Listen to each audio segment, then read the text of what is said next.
স্বাগতম জনাই ষ্টুডিঅ'ত মই অংকিতা আৰু এই মুহূৰ্তত জনাব বিচাৰিছো কামপুৰৰ এটা খবৰ হুজাই জিলাৰ বিভিন্ন অঞ্চল বৰ্তমান প্লাবিত হৈছে আৰু কপিলি নৈৰ সংহাৰী ৰূপ ধাৰণ কৰা পৰিলক্ষিত হৈছে আমি জনাইছো বিভিন্ন গাঁও জলমগ্ন হৈছে বহু অঞ্চলত বৰ্তমান বান পৰিস্থিতি অতি বেয়ালৈ ঢাল খোৱা পৰিলক্ষিত হৈছে আমি আপোনালোকক সেই দৃশ্যাংশ দেখুৱাবলৈ চেষ্টা কৰিম আৰু এই মুহূৰ্তত আমি জনাইছো আপোনালোকক যে সংহাৰী ৰূপ ধাৰণ কৰিছে বৰ্তমান কপিলি নয়ে আৰু চাৰিখনকৈ স্লুইচ গেট খুলি দিয়াৰ পাছত দেখিবলৈ পোৱা গৈছে কপিলিৰ পানীয়ে বুঢ়াইছে হুজাই যমুনামুখৰ বিভিন্ন অঞ্চল জলমগ্ন হৈছে কেইবা সহস্ৰাধিক গাঁও আৰু কৃষিভূমি কামপুৰৰ বিভিন্ন অঞ্চল পানীৰ তলত আছে খোলমাৰী গাঁও বালিৰাম পথাৰ হায়ং গাঁও পশ্চিম যোগীজান আদি বিভিন্ন অঞ্চল এতিয়া পানীৰ তলত আছে নবংগা কেন্দুগুৰি আদি কেইবাখনো গাঁও বানৰ কবলত পৰিছে আমি দেখুৱাইছো আপোনালোকক আৰু কিদৰে এই সকল লোকে এতিয়া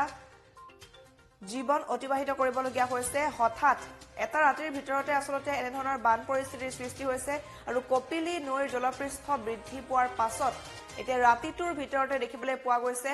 বানৰ সংহাৰ বিভিন্ন অঞ্চল হুজাই আৰু যমুনামুখৰ বিভিন্ন অঞ্চল পানীৰ তলত বুৰ যোৱা পৰিলক্ষিত হৈছে সহস্ৰাধিক গাঁও কৃষিভূমি সকলো জলমগ্ন হৈছে যিসকল লোক তেওঁলোক এতিয়া সুৰক্ষিত স্থানলৈ ঢাপলি মেলা পৰিলক্ষিত হৈছে কিন্তু নিখাৰ ভিতৰতে যিহেতু সেই বান পৰিস্থিতিৰ সৃষ্টি হৈছে বহু লোক কিন্তু নিজৰ ঘৰতে বৰ্তমান আবদ্ধ হৈ থকা পৰিলক্ষিত হৈছে আমি দৃশ্যাংশ দেখুৱাবলৈ চেষ্টা কৰিছো আসলতে বিভিন্ন স্থান জলমগ্ন হৈছে পুৱতি নিশালৈকে উদ্ধাৰ অভিযান চলিছে বিভিন্ন অঞ্চলত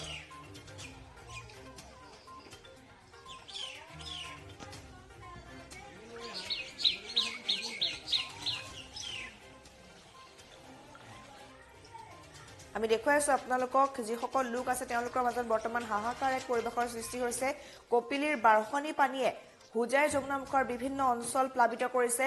কৃষিভূমি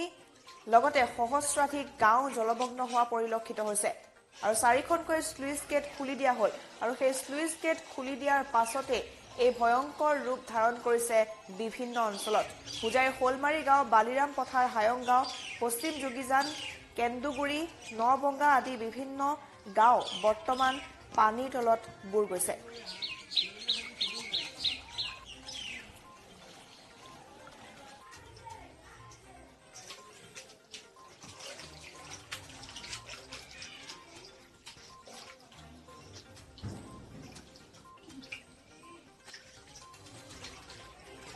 আৰু হাজাৰ হাজাৰ বিঘা কৃষিভূমি বিনষ্ট হোৱা পৰিলক্ষিত হৈছে আৰু ঘৰৰ ভিতৰৰ আমি কিছু আপোনালোকক দেখুৱাইছো আৰু বাহিৰতো এনেধৰণৰ পৰিৱেশৰ এতিয়া সৃষ্টি হৈছে বিভিন্ন অঞ্চল এটা ৰাতিৰ ভিতৰতে আসলতে প্লাবিত হৈ পৰিছে